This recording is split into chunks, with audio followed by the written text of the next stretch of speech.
It's a grudge match in Las Vegas. Dan Tom here with MMA Junkie to help you break down the main event for UFC 272 between Colby Covington and Jorge Masvidal.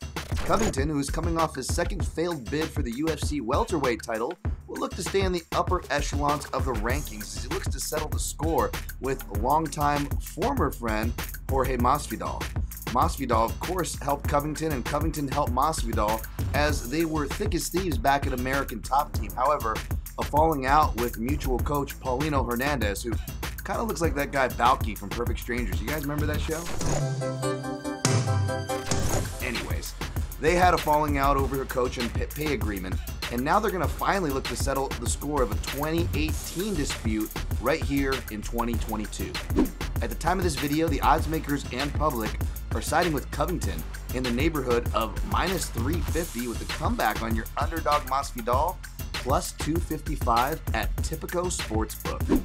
Now, for me, seeing line this wide in a match that should be competitive is kind of crazy to me, especially when you add in the intangible of former training partners.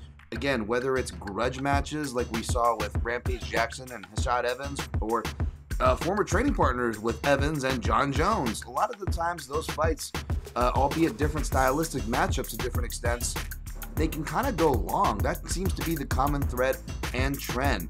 You know, when you train with someone that knows you and you know them to a level, even if it's an older version, there's a little bit of psychology there that, you know, perhaps doesn't allow the fights to play out that fast. Now, against Usman and Burns, we saw kind of the complete opposite, so perhaps we could throw that analysis out the window, but I see this going long, and I am going to pick the favorite, Covington, here to win by decision, but Masvidal is going to be live every step of the way, especially with body shots. We saw body shots hurt Covington against Usman. I think Masvidal is going to be able to pick that up. He's a beautiful body puncher, which is why analysts like me love his style and his slickness.